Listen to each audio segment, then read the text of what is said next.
Welcome to I Need Living Conversations. This is the 187th session we have, 187. Today we have a topic with one of the shortest titles we've ever had. The first short title was Love for four letters, and this one has 5 letters. I said 4 last session, it has 5. One silent.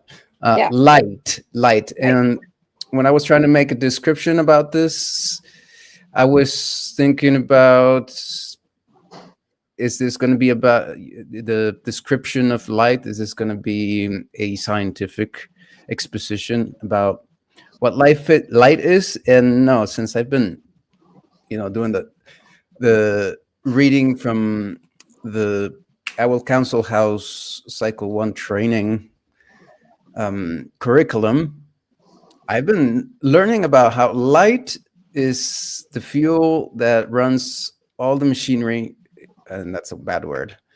Yeah. Our systems, our cells. Right. What's inside the cells? It's the source of everything.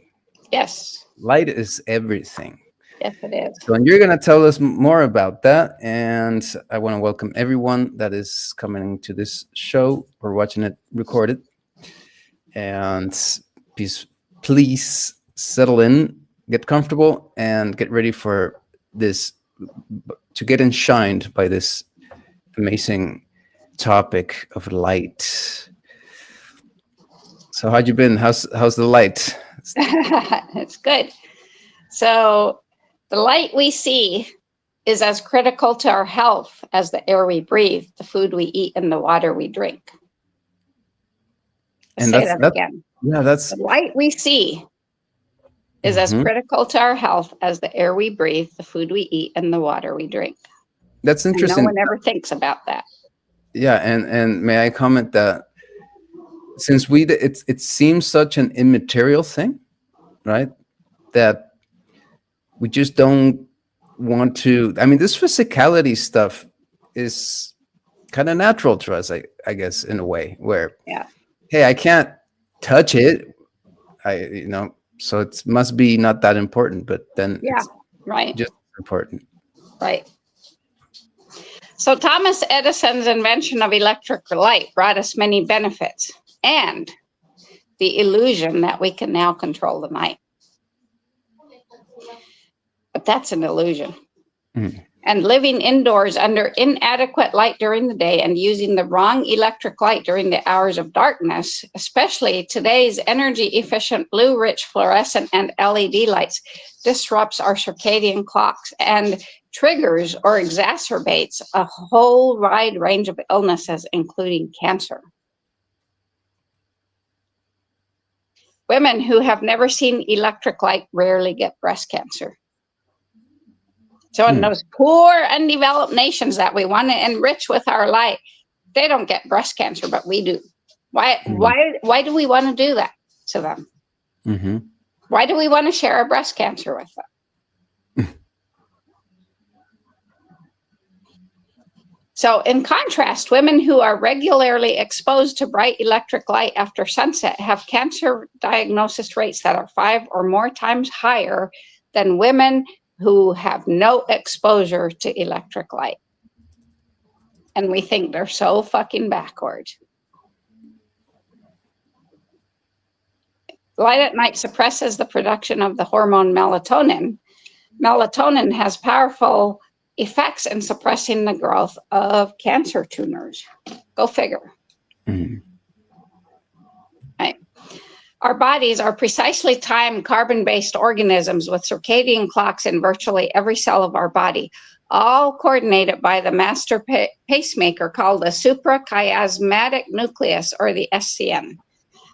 The SCN is located in the primitive part of the brain where most of our automated, no-thought needed systems are found. This is also known as our reptilian brain that we share with every reptile, bird, and animal.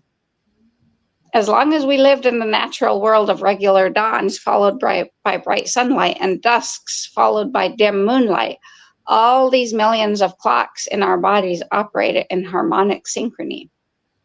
However, our ready access to electric lights has disrupted this well-ordered natural world.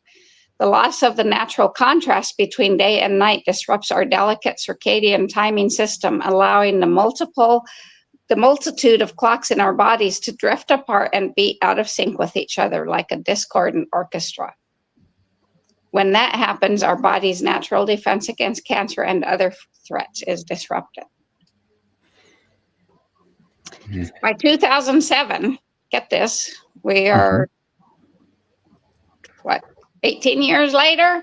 Just hearing about this, right?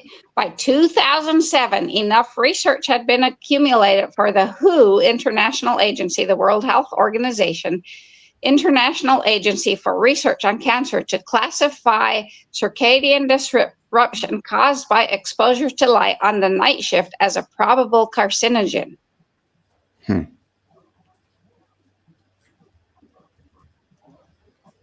Have we seen a change? No, because nobody's listening. So for many eons of time, our ancestors' existence, they looked up in wonderment and awe at the thousands of stars visible to the human eye and the ghostly band of light from the Milky Way stretching horizon to horizon. But nowadays, the glow from billions of electric lights obscures the view of the night sky for most. Only when you get far away from the light pollution of cities and highways can you experience the full restorative impact of nocturnal darkness, illuminated by the beauty of the night sky. The outdoor experience of years past also exposed our ancestors to bright light during the day and the precise regularity of sunset and sunrise governed by the Earth's seasonal rotation around the sun.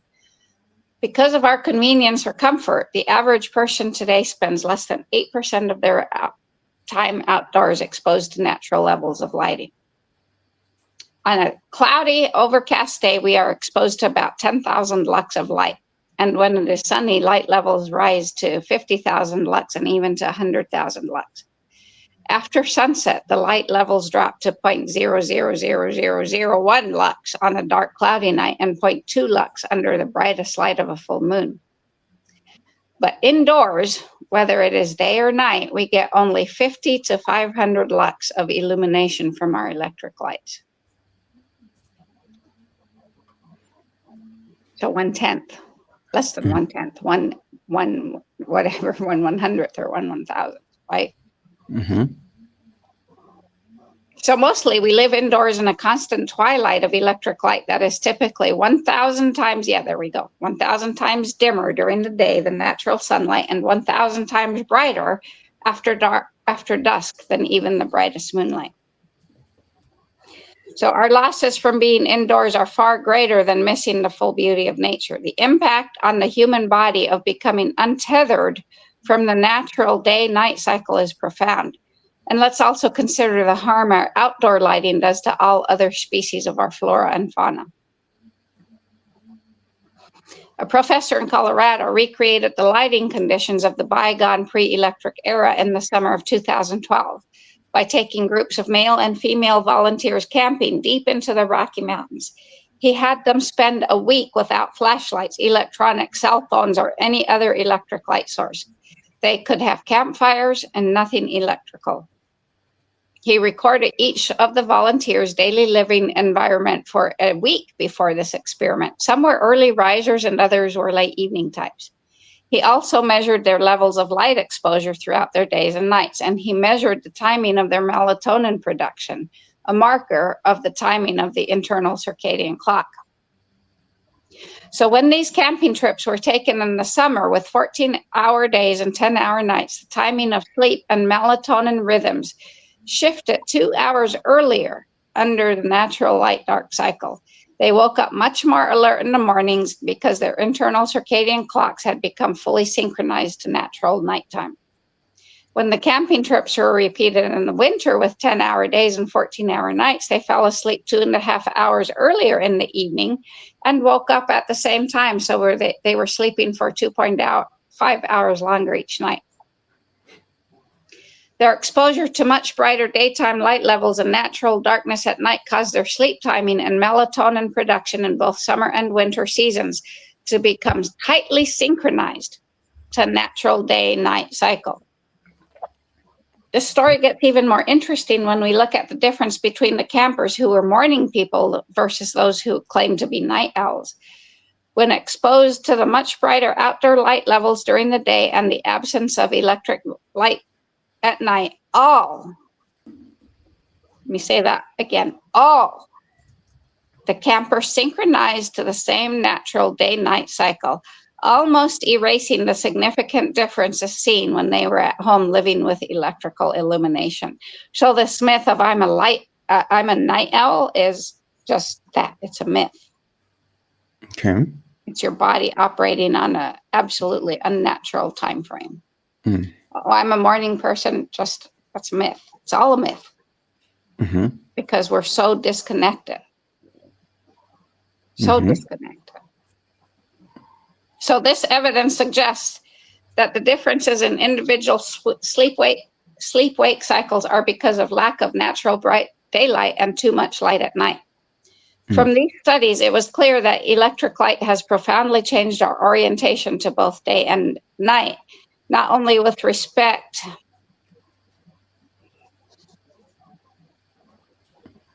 where'd I go? I hit the button. To the time we sleep, but also the internal mechanisms of our bodies.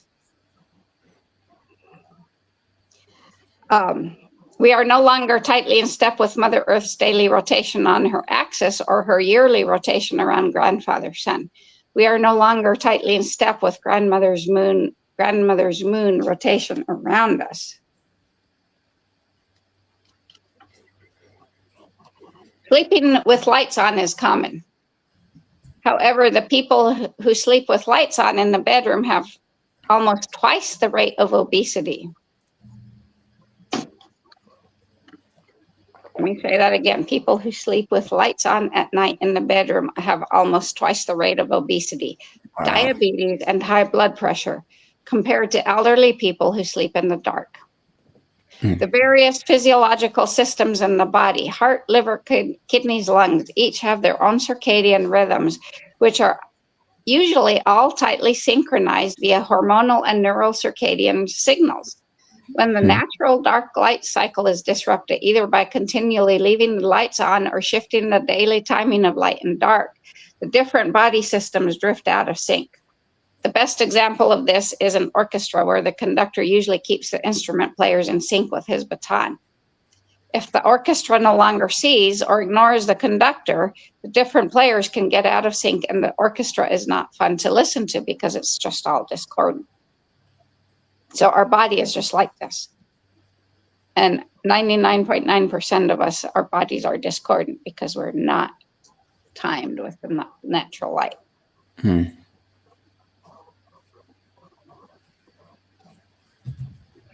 Circadian disruption is much more serious than just needing to go to the bathroom in the middle of the night. Thermoregulation is another failure, the inability to keep warm when the room temperature falls. Metabolism malfunctions, so there is weight gain and diabetes happens. And finally, long-term circadian disruption is associated with reduced life expectancy in people with irregular sleep-wake cycles. We're all searching for the youth, right? But none of us are willing to turn off the light at night.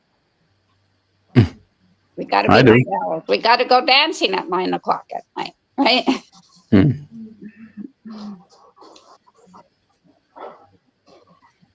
That's when the entertainment starts to keep us awake all night.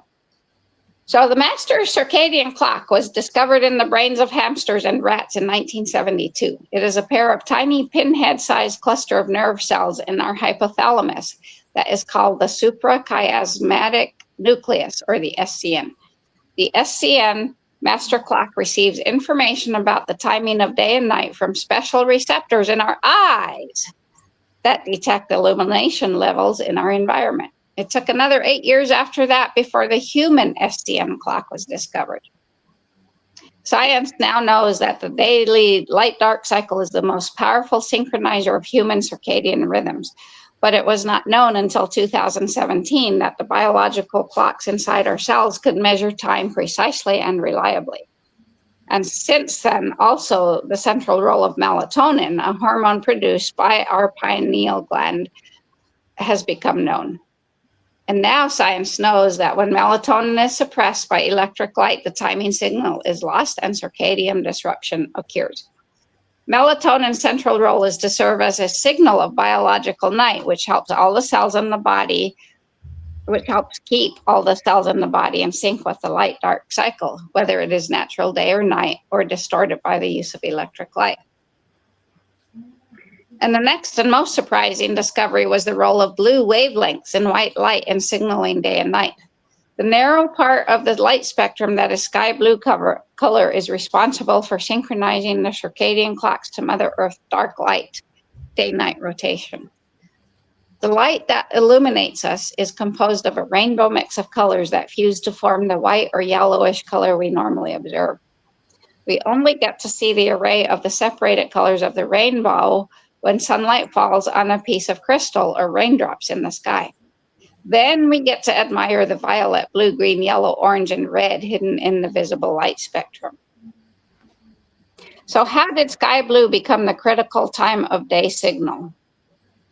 To know the answer of this, we need to go to the history of early life deep in the oceans. The oceans were the womb of evolution, and the conditions within that womb shaped the genesis of our evolutionary ancestors.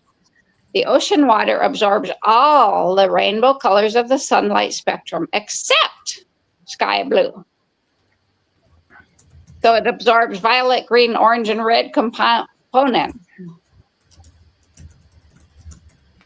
But those don't penetrate the ocean depth. So if we go below 200 meters, all we see is blue light in daytime and pitch darkness at night. So the life forms that developed sky blue light receptors gained an evolutionary advantage and lived to survive and multiply. Next important was to be able to predict dawn and dusk for species survival. So circadian clocks synchronized by sky blue light receptors became a massive advantage. So still today, in simple single-cell creatures living in our oceans, we see the fundamental blue sensitive clockwork. For example, Gonyalux, the algae responsible for the toxic red tide, has all within its single cell the fundamental apparatus of the sky blue detector, circadian clock, and melatonin darkness signaling. One single cell. So as life emerged from oceans onto land and became exposed to the full rainbow array of colors embedded in sunlight, you would think there would be no more advantage of the blue as the circadian clock timing signal. Not only is there more blue in sunlight than other colors, but blue behaves differently than the other colors. When sunlight gives itself to Mother Earth's biosphere, and she receives it in her or our atmosphere, the blue rays of light hit the particles, molecules, and aerosols floating in the sky and briefly excites them. Blue energy then is immediately released and scattered. Blue is scattered much more than the other colors, which is why we see the sky as blue.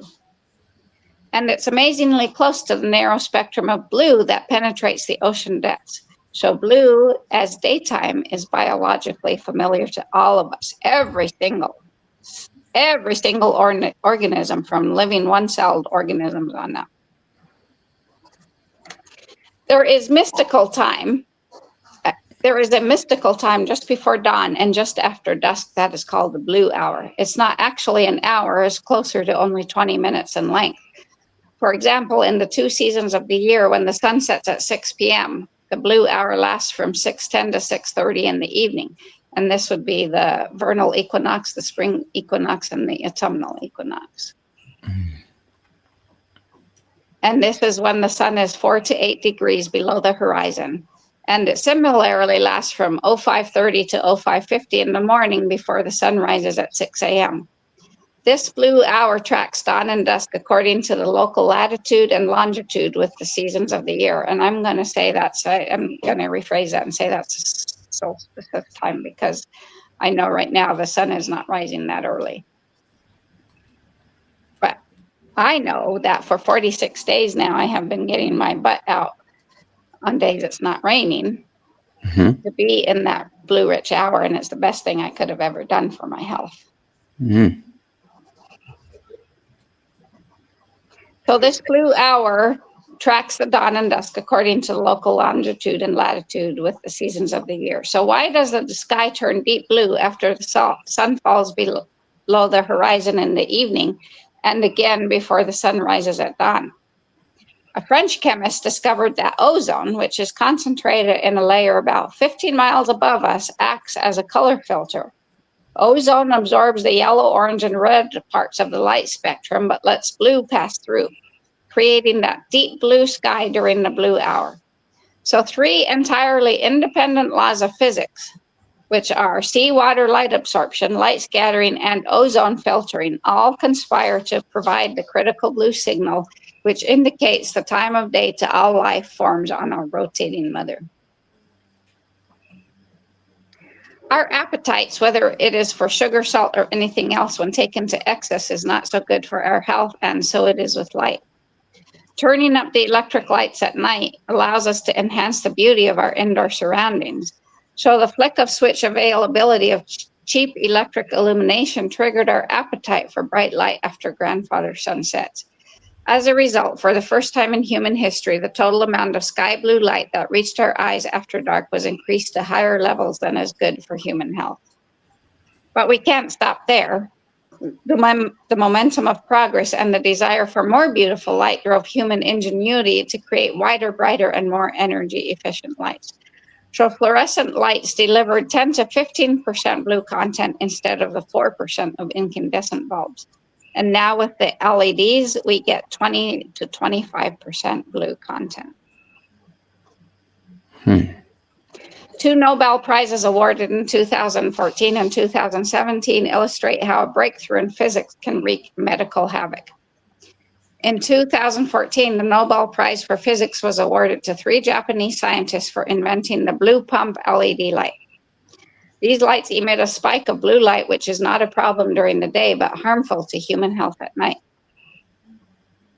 The genetic molecular mechanisms of how circadian clocks keep time and how they can be disrupted by blue light were the breakthrough that led to the 2017 Nobel Prize in Physiology. So apparently the right hand doesn't know what the left hand is doing in the Nobel Prize community, and we've seen that before. So the delicate feedback loop that enables each cell in the body to keep time and keep synchronized to our mother's day-night rotation revealed what it means to be messed with in Mother Nature by the indiscriminate use of blue pump LED lights. The blue pump LED light is a problem after sunset when we most desire electric light, because the blue pump LED lights disrupt circadian clocks and suppress melatonin and cause a whole wide range of health disorders such as obesity, diabetes, heart disease, and cancer. It's not the blue content that's the problem, it's the time of day. Starting in 2014, the headlines have told us that our phones are making us sick. We spend a lot of time in the evening staring at our computers and mobile screens, which look beautifully white, but achieve that by making too much sky blue light. All the heavily marketed fixes are not fixes because they do not remove enough of the blue light. Colorless tiny packets of energy that Albert Einstein called photons are given to us by grandfather sun, traveling at the speed of light and reaching us 8 minutes later. Every light photon that reaches Mother Earth provides warmth, but fewer than half of the trillions of photons that are given at each fraction of a second to our human eyes can be received as light. Most of the remaining photons that our human eyes cannot see are infrared light, and the remaining 8% are ultraviolet light. Amazing interactions occur between humans and the visible light photons when our retinas receive them.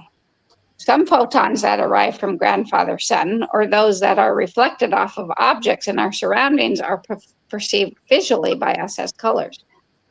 Others trigger responses in our retinas that don't involve visual images. So an abundance of visible light photons when we are walking outdoors in nature during the day calms our fears and anxieties by down-regulating the amygdala in our brains, and their absence at night triggers our amygdala-driven fear of the dark. There are also responses to light photons reaching our skin that are non-visual and do not involve our eyes. Our response to each of these individual photons depends on their energy and wavelength. Electric light sources such as light bulbs, fixtures, and screens also produce the same colorless light photons as the sun. Yet, however, the mixture of photons is quite different. The natural light spectrum is healthy, but the electric light spectrum is often not very good for our health. So if the light photons that reaches are colorless, how do we see colors? Well, each colorless photon is color-coded when it interacts with the specific light-sensitive photopigments in our retinas at the back of our eyes. So that's what produces the colors. In the retinas, our eyes produce the colors. Depending on its individual wavelength, each photon triggers our perception of a specific color in the rainbow spectrum. So when a photon's wavelength lies in the visible range between 380 to 780 nanometers, it determines whether it is coded into violet, indigo, royal blue, sky blue, cyan, aqua, green, yellow, orange, or red. The highest energy visible photons have the shortest wavelengths and are perceived by the human brain as violet light. The lowest energy visible photons have the longest wavelengths and are seen by us as red. So the important pieces to remember are that, number one, the robust circadian rhythms of our bodies are important to maintain good health, and they're most robust when they are tightly synchronized to the natural day-night cycle. Number two, disrupting circadian rhythms can cause disease. Number three, regular exposure to daylight enhances circadian entrainment and strengthens circadian rhythms. So getting outside at a regular time each day, especially in the mornings, is well established as an effective way to keep our circadian rhythms firmly synchronized. Regular exposure to sunlight or daylight can enhance sleep at night. Increasing indoor light intensity during nighttime can enhance circadian entrainment and strengthen circadian rhythms. Increasing indoor light intensity during daytime can improve daytime alertness and reduce sleepiness. Increasing indoor light intensity at night increases the suppression of melatonin. And repetitive, prolonged exposure to light at night, bright enough to cause circadian disruption, increases the risk of breast cancer in women. Repetitive and prolonged exposure to light at night, bright enough to cause circadian disruption, increases the risk of obesity and diabetes. And repetitive and prolonged exposure of light at night, bright enough to cause circadian disruption, increases the risk of sleep disorders.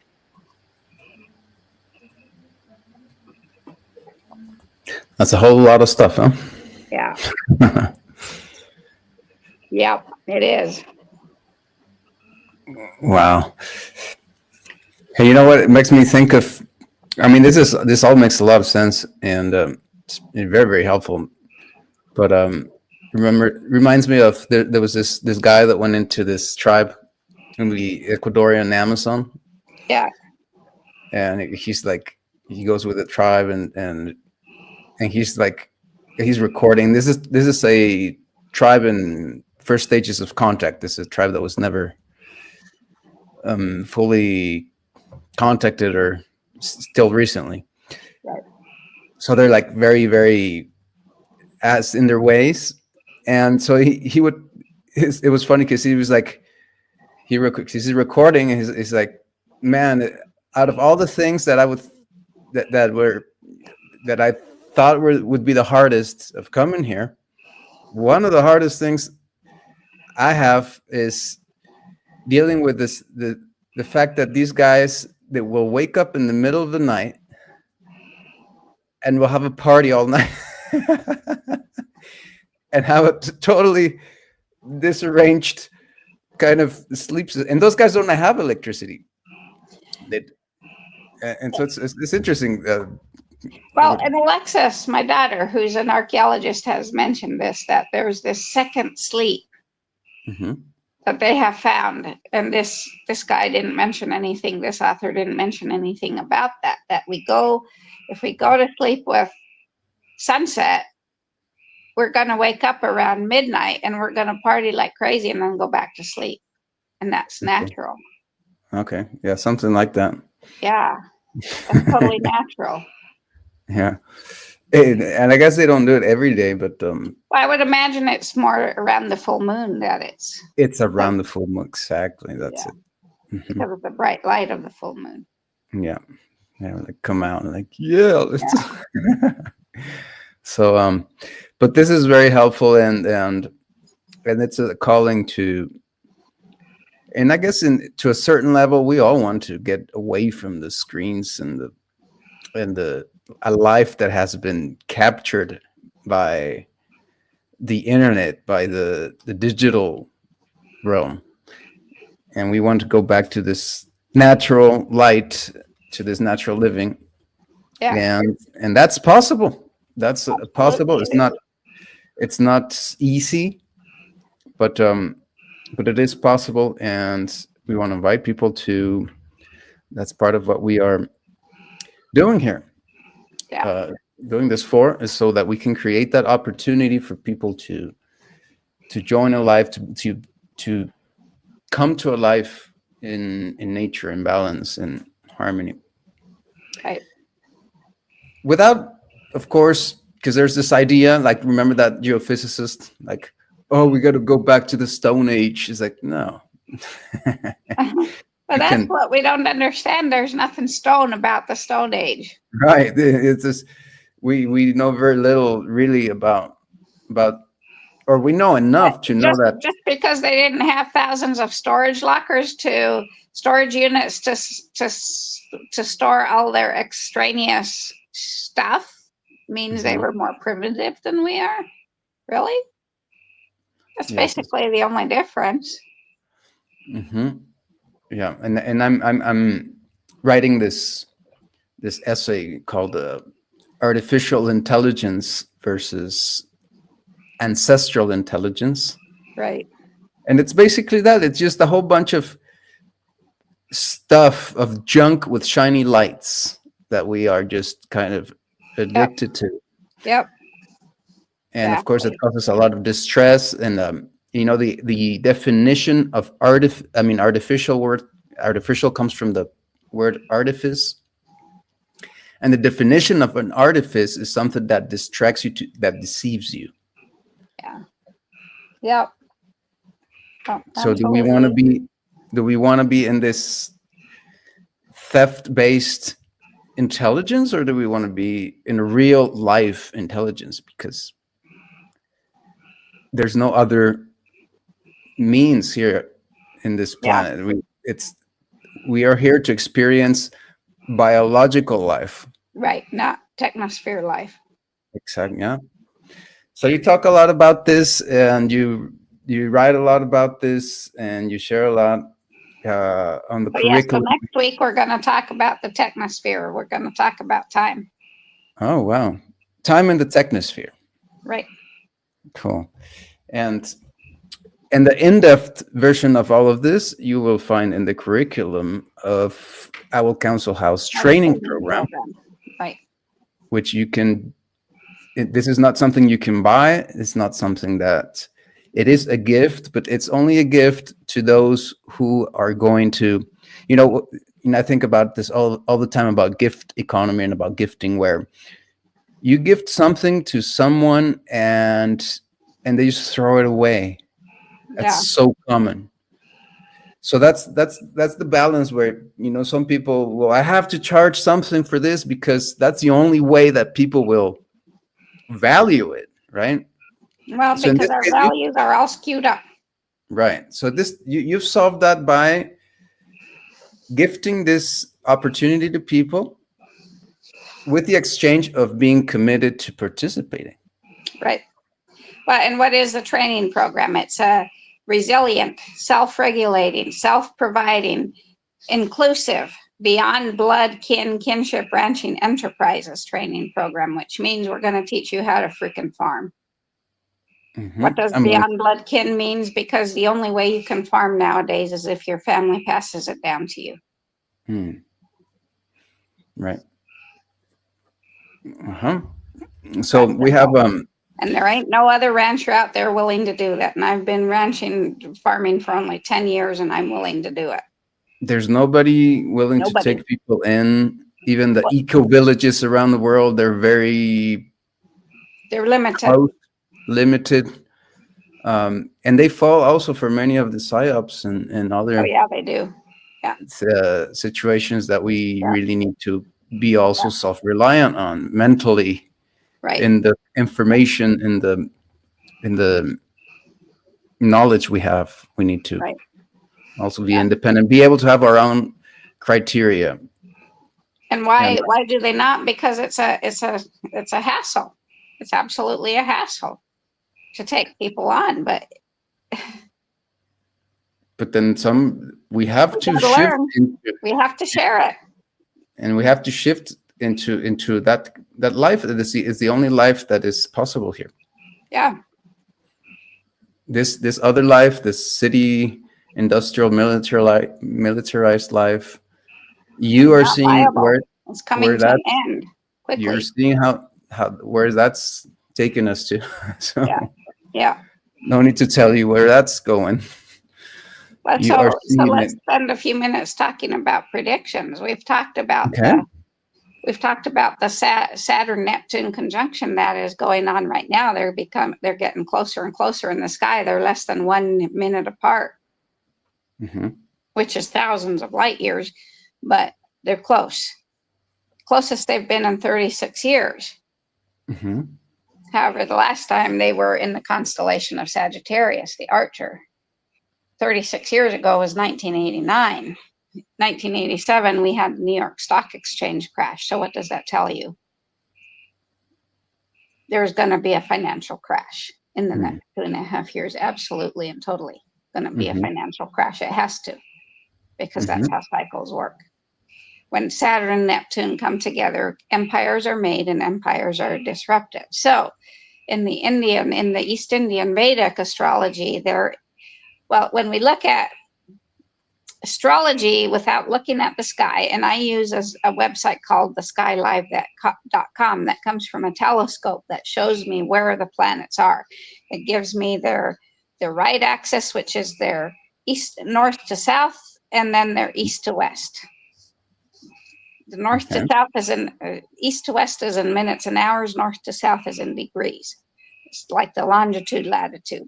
So I can tell you, and no astrologist knows this because they're only looking at their 360-degree circle that's given by a computer. I can tell you that Saturn and Neptune are not actually in the constellation of Pisces. They are skirting between the constellations of Pisces and Cetus, the sea monster. So the East Indians in their Vedic astrology have separated the sky into 28 lunar mansions. I don't totally understand this, but right now, for the next several months, starting in March timeframe, and for the next 6 to 8 months, Saturn and Neptune are in the lunar mansion or nakshatra that is ruled by the serpent of the deep. Okay. So what do we think this is going to do? It's like a monster. We're going to have things coming from deep. And I just watched a video today on the volcanoes of the Pacific Northwest. They've all been monitored since 2023 or 2023, 2024. They're all cooking. They're all spewing hydrogen sulfur gas. They're all cooking. Wow. The seabed on the Pacific Northwest is cooking. The seabed in the Mexican Gulf is cooking. The sea, it's Mother Earth is going to spew. Is she going to cause total destruction? No, she promised us she wouldn't. But there's going to be a lot of destruction and chaos over the next couple of years because she's going to blow. Serpent of the Deep is going to blow. Wow, look at that. This is very consistent with the Andean worldview of the snakes of the earth and them waking up in certain moments in history and moving, and where they move, the earth moves, and very consistent to that. Right. Okay, so you got to stay tuned for next week when we talk about time and the technosphere, which is this. It's such a wonderful word that describes so accurately the system that has been imposed on us, and that we need to actively seek to abandon. Walk away from. Yes, abandon. Yep. Okay, so there's the invitation. Nothing else to say, I guess. Nothing else to share. You want to say something else? No? Say goodbye and wish waterfalls of blessings to everyone that was here. And we'll see you next week at the same time, 9 o'clock Central Standard Time, for our next episode. So thank you for being here.